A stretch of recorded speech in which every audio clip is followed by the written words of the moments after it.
Thy Son liveth, the healing power of thought transformation. From The Second Coming of Christ, the Resurrection of the Christ Within You, by Paramahansa Yogananda. Part of Jesus' mission was to make visible God's healing mercy. Through his public miracles, Jesus demonstrated that even incurable diseases and insoluble problems can be surmounted, sometimes instantly, by attunement with divine will. The purpose of these miraculous healings was not to glorify the perishable body, but to rouse faith in the omnipresence of God and in man's innate ability to contact and personally know his heavenly Father. Jesus knew that worldly mentalities have difficulty accepting their personal access to the merciful omnipotence.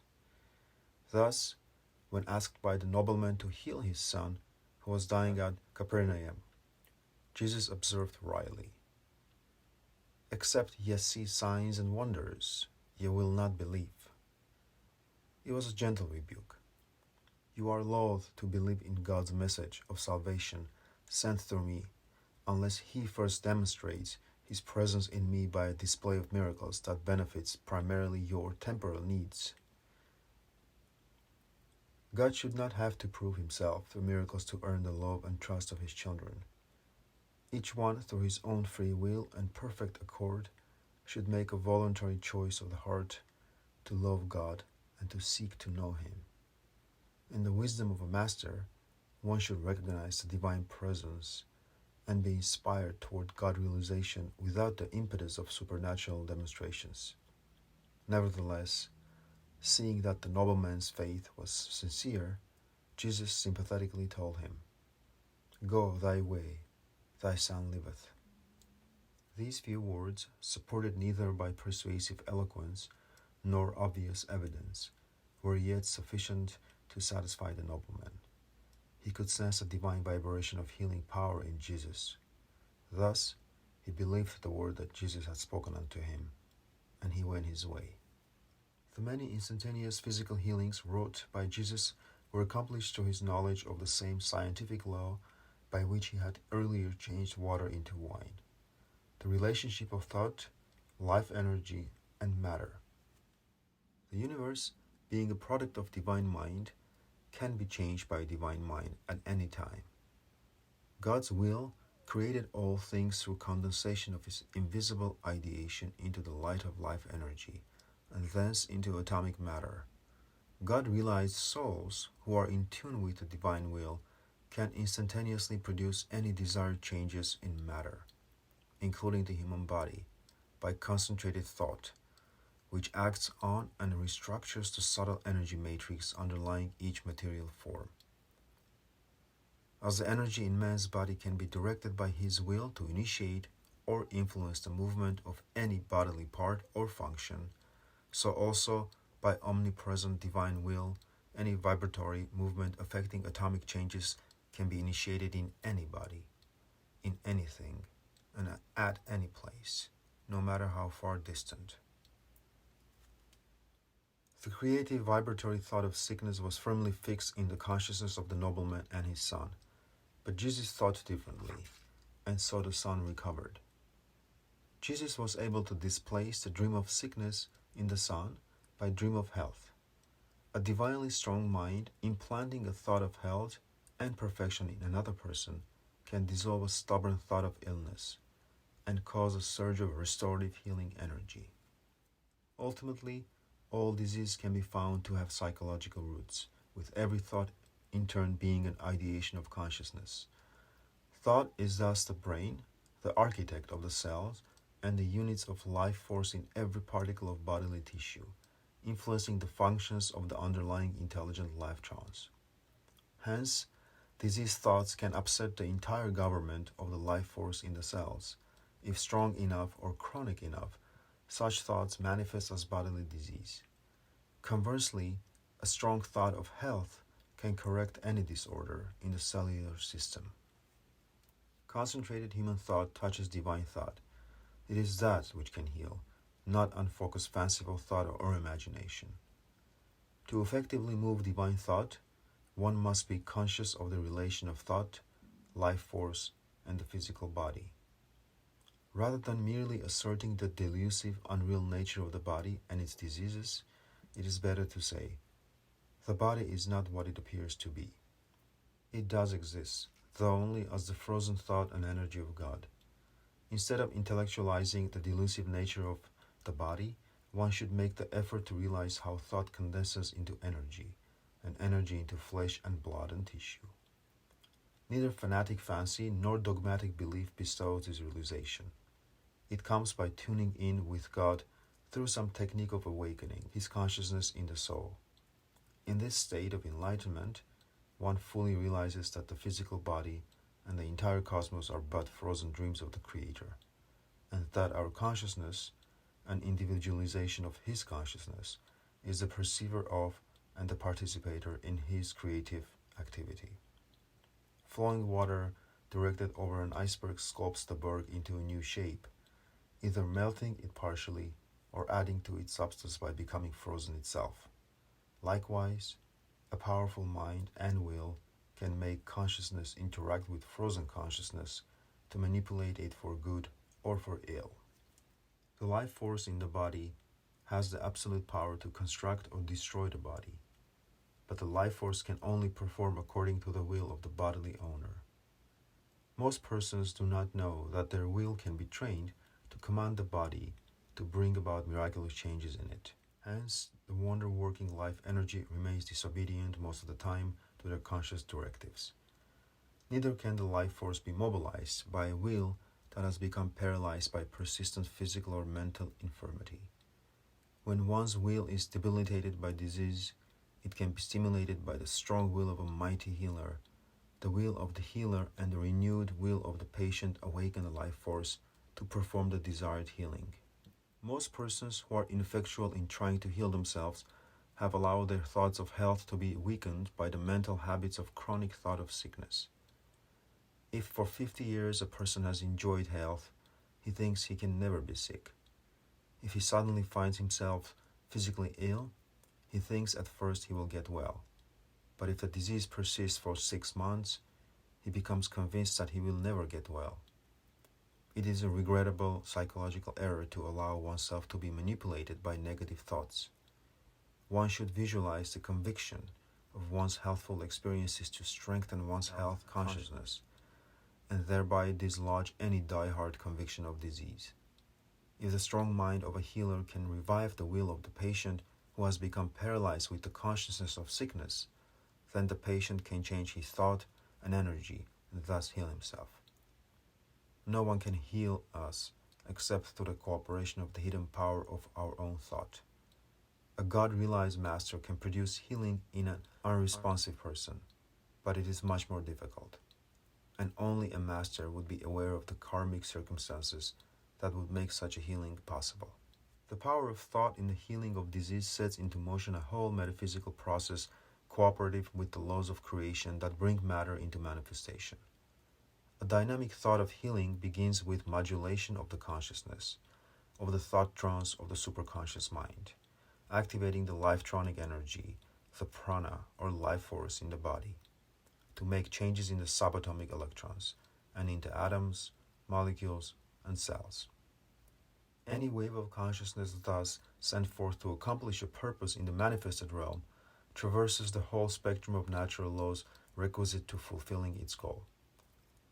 Not in the least confounding to the orderly working of the intelligent principles of creation, the entire complex healing process can be effected instantaneously when so willed by divine fiat of a master in tune with God's mind, or according to the wisdom of karmic conditions or other purposes. A healing may take place over a circumstantial period of time.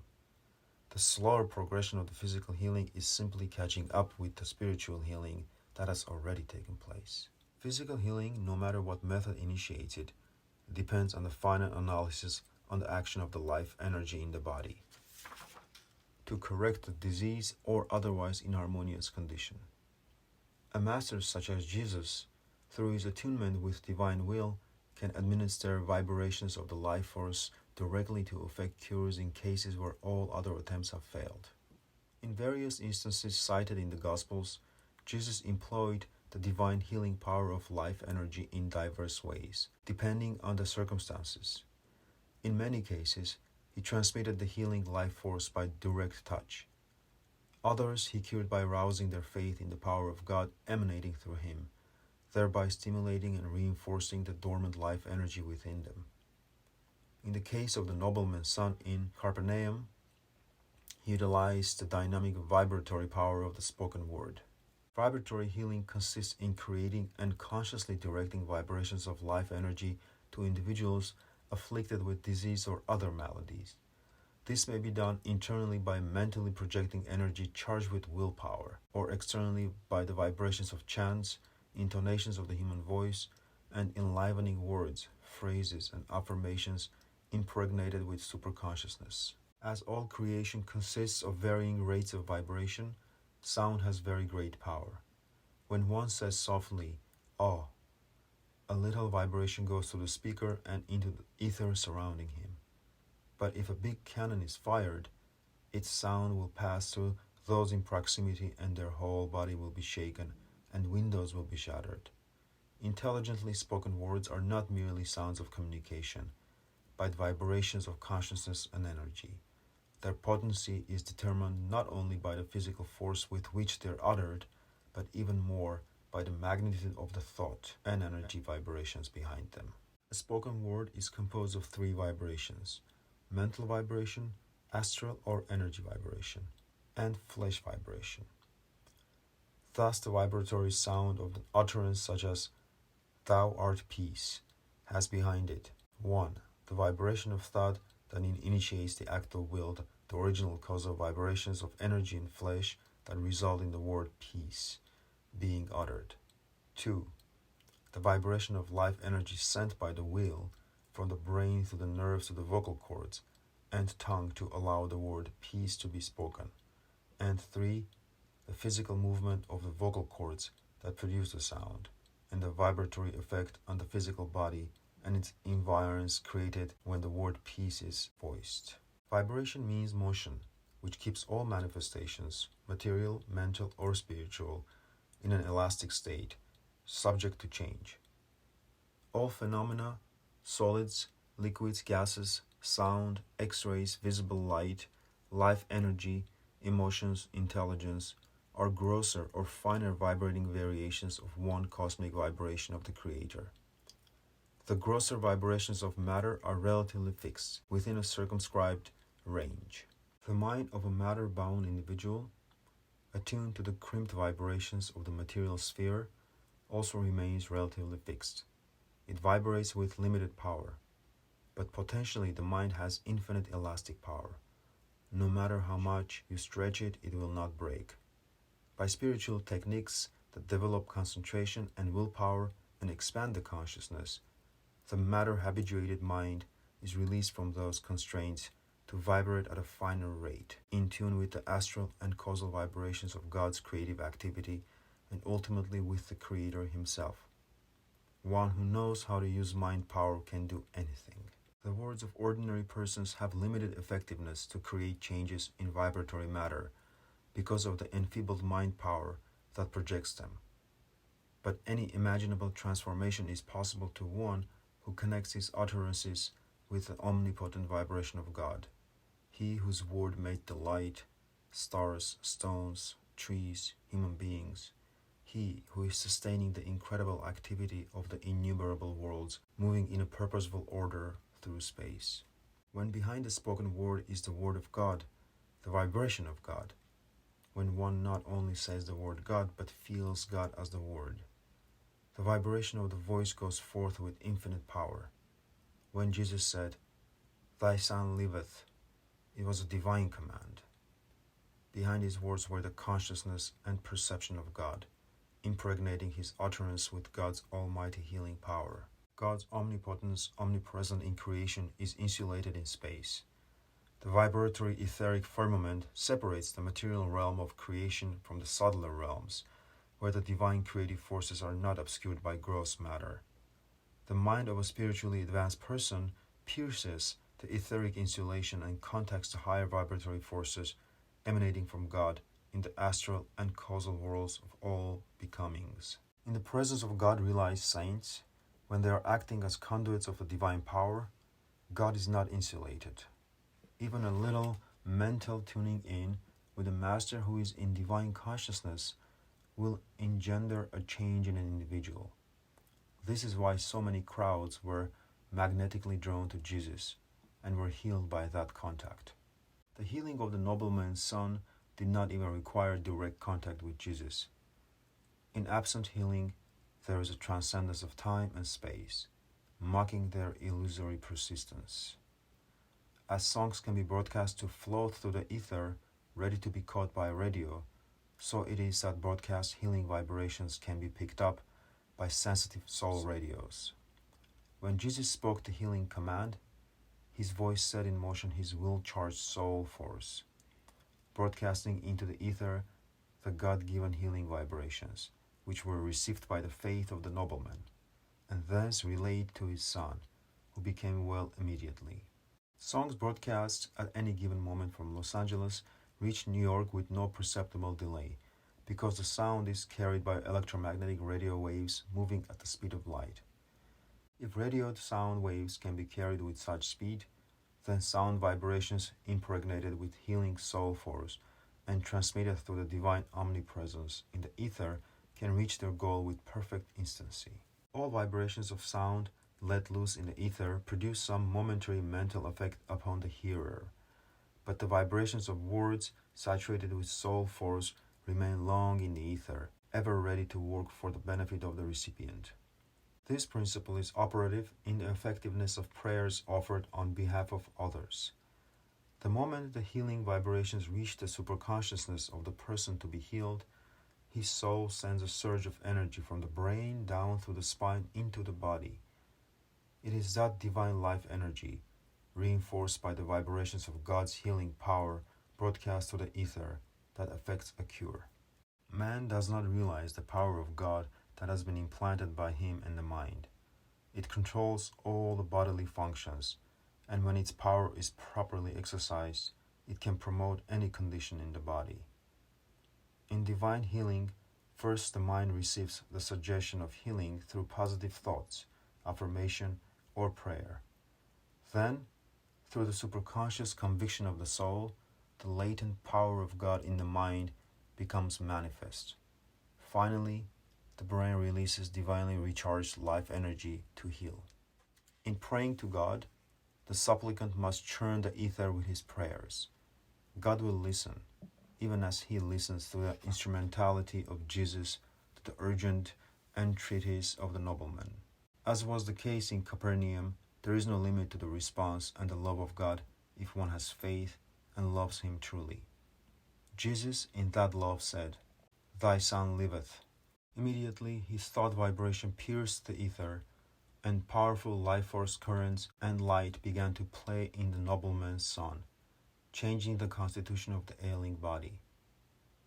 By divine fiat, Jesus performed this miracle, demonstrating that his thought was connected with the omnipresent cosmic creative energy of God that is the source of all life. The light in a lamp can be switched off and on again if it is connected to the current from the dynamo. God created the body lamp and is also the dynamo that lights it with his cosmic energy. Even if the lamp is broken, its creator can repair and light it again. Jesus showed what it is to be in touch with the cosmic dynamo. When one feels God's presence, his vibratory energy, the strength of his infinite power, any thought he declares will materialize.